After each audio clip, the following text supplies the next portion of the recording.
ताजमहाल जगासाठी हे प्रेमाचे सर्वोच्च प्रतीक आहे. पण या सौंदर्याच्या आड दडलेली आहेत काही रहस्य, ज्यांची उत्तरं आजही काळाच्या गर्भात गडप आहेत. यमुनेच्या संत वाहणाऱ्या पाण्यासोबत वाहून आलेल्या मजुरांच्या किंकाळ्यांचे पडसाद, मुमताजच्या थडग्याभोवती फिरणारी अतृप्त सावली आणि मुख्य घुमटाखाली असलेल्या त्या 22 बंद खोल्या, ज्यांना उघडण्याची हिंमत गेल्या कित्येक दशकात कोणीही केली नाही. काय आहे या संगमरवरी भिंतींच्या मागे? हे केवळ एक थडगा आहे की कोणत्या तरी महान सत्याला झाकून ठेवणारा एक भव्य मुखवटा आहे?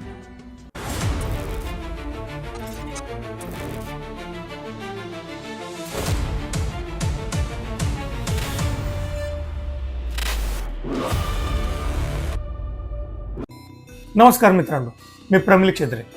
तुम्हाला ही रहस्यमय आणि थरारक गोष्टी ऐकायला आवडत असतील तर प्रमिल क्षेत्रे या माझ्या युट्यूब चॅनलला लाईक, शेअर आणि सबस्क्राईब करा, जेणेकरून मी नवनवीन गोष्टी तुमच्यासाठी घेऊन येईल. कथा सुरू होते यमुनेच्या त्या तीरावरून, जिथे रात्रीच्या वेळी आजही एक अनामिक भीती जाणवते. इतिहासकार सांगतात की शहाजहानला पांढऱ्या शुभ्र ताजमहलच्या अगदी समोर नदीच्या दुसऱ्या टोकाला एक हुबेहूब काळा ताजमहल बांधायचा होता, जो स्वतःचा मकबरा तिथे बनवू इच्छित होता. आज तिथे मेहताब बाग आहे, जिथे काळवंडलेले दगड विखुरलेले दिसतात, आणि रात्रीच्या वेळी तिथे गेलेले लोक सांगतात की नदीच्या पात्रातून आजही कोणीतरी दगड कापण्याचा आवाज येतो. जर तो काळा ताजमहल पूर्ण झाला असेल तर आज जगाने प्रकाशासोबत अंधाराचे एक भयानक स्मारक पाहिलं असतं. पण औरंगजेबानं आपल्या बापाला कैद केले आणि ते स्वप्न अपूर्ण राहिले. त्या अपूर्ण पायावर आजही रात्रीच्या वेळी एक सावली रडत बसलेली दिसते, असं स्थानिक लोक मानतात. ताजमहालच्या मुख्य चौतऱ्याखाली एक असा भाग आहे जो पर्यटकांसाठी कायमचा बंद आहे. तिथे 22 खोल्या आहेत, ज्यांना विटांनी कायमचं चिणून टाकलंय. सरकारी अधिकृत माहितीनुसार तिथे काहीही नाही, पण रहस्य शोधणाऱ्यांचे म्हणणे वेगळेच आहे. या खोल्यांमध्ये असं काय आहे जे जगासमोर येऊ दिलं जात नाही? काही अभ्यासकांचं असं मत आहे की या खोल्यांमध्ये मुमताजच्या शरीराला मम्मी बनवून ठेवलं गेलं. त्या बंद खोल्यांच्या जाळीतून आजही एक थंड वारा बाहेर येतो, जो तिथून जाणाऱ्यांच्या अंगावर काटा आणतो. अनेक वेळा या खोल्या उघडण्याची मागणी झाली, पण प्रत्येक वेळी सुरक्षेच्या नावाखाली ती फेटाळली गेली. ताजमहलच्या सौंदर्याच्या मागे 20,000 मजुरांचा घाम आणि रक्त सांडले. सर्वात थरारक समजली जाणारी गोष्ट म्हणजे ताजमहल पूर्ण झाल्यावर शहाजहाननं सर्व कारागिरांचे हात कापले होते. ही केवळ दंतकथा असावी असं मानतात, पण या कथेचा उगम कुठून झाला?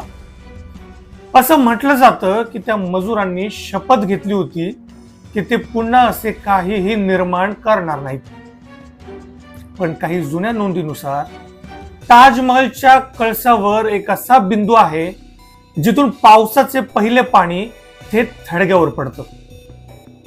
असं म्हणतात की कारागिरांनी जाणून बुजून ती त्रुटी ठेवली होती, जेणेकरून शहाजहानचे हे स्वप्न कधीच परिपूर्ण ठरणार नाही. त्या मजुरांच्या आत्म्यांचे अस्तित्व आजही ताजमहलच्या आसपासच्या वस्त्यांमध्ये जाणवतं, अशी तिथल्या जुन्या लोकांची धारणा आहे. मुमताज महलचा मृत्यू 14व्या मुलाला जन्म देताना बराणपूरमध्ये झाला होता, जिथून तिचे शरीर आग्र्याला आणलं गेलं. पण असं मानलं जातं की तिचा मृत्यूचा धक्का शहाजहानला इतका बसला होता की त्याने अनेक तंत्रमंत्रांचा आधार घेतला होता. आजही काही रात्री ताजमहलच्या मुख्य घुमटातून एक अनामिक स्त्रीचा रडण्याचा आवाज ऐकू येतो. असे तिथे ड्युटीवर असणारे काही सुरक्षा रक्षक दबक्या आवाजात सांगतात.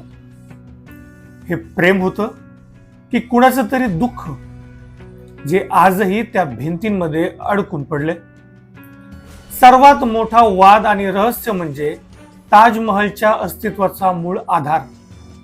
पी.एन. ओक यांच्यासारख्या लेखकांनी दावा केलाय की हे तेजो महाले नावाचं शिव मंदिर होतं.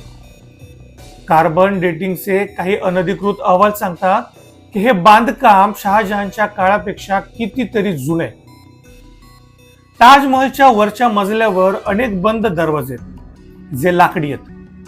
जर त्यांचे कार्बन डेटिंग झालं तर इतिहासाची सर्व पुस्तकं बदलून जाण्याची शक्यता आहे. हेच ते सत्य आहे का जे जगापासून लपून ठेवलं जाते? ताजमहाल भोवती विणल्या गेलेल्या या सर्व कथा ऐकताना अंगावर काटा येतो, मन शंकेनं व्याकुळ होतं आणि इतिहासाच्या पानांमध्ये आपण हरवून जातो. पण जेव्हा आपण कल्पनेच्या या धुक्यातून बाहेर येतो आणि ठोस पुराव्यांच्या प्रकाशात पाहतो तेव्हा चित्र बदललेलं दिसतं. विज्ञानानं आणि पुरातत्व विभागानं आजवर केलेल्या अनेक चाचण्यांमधून एकच सत्य समोर आले. ताजमहल हे केवळ आणि केवळ शहाजहाननं आपल्या पत्नीच्या स्मरणार्थ बांधलेले एक भव्य स्मारक आहे. 22 बंद खोल्या असोत किंवा मजुरांचे हात कापल्याची कथा, यापैकी एकाही गोष्टीचा कोणताही लिखित किंवा पुरातत्वीय पुरावा आजवर सापडलेला नाहीये. ज्या खोल्यांबद्दल शंका घेतली जाते त्या केवळ वास्तूच्या संरक्षणासाठी आणि पायाला बळकटी देण्यासाठी बांधलेले तांत्रिक भाग असल्याचं स्पष्ट झालंय. तर मजुरांचे हात कापण्याऐवजी त्यांना आयुष्यभराचा पगार देऊन पुन्हा कुठेही काम न करण्याची अट घातली असावी, असा तर्क अधिक वास्तववादी वाटतो. शेवटी ताजमहलचे सर्वात मोठं रहस्य कोणतं असेल तर ते म्हणजे 400 वर्षांनंतरही तसूभरही न ढळलेले त्याचे सौंदर्य आणि भारतीय कारागिरांचे ते अफाट कौशल्य. मानवी मनाला रहस्यांची ओढ असतेच, म्हणूनच या कथा पिढ्यानपिढ्या जिवंत राहिल्यात. परंतु पुराव्यांच्या कसोटीवर ताजमहल हा कोणत्याही काळ्या रहस्याचा गड नसून तो जागतिक वारसा असलेला एक शुभ्र, निर्मळ आणि ऐतिहासिक चमत्कार आहे. हेच या वास्तूचे अंतिम आणि एकमेव सत्य आहे. तुर्तास इतकंच. तुम्हाला ही गोष्ट कशी वाटली हे मला कमेंट करून नक्की कळवा. आणि प्रमिल क्षेत्रे या माझ्या YouTube चॅनलला लाईक, शेअर आणि सबस्क्राईब करायला विसरू नका.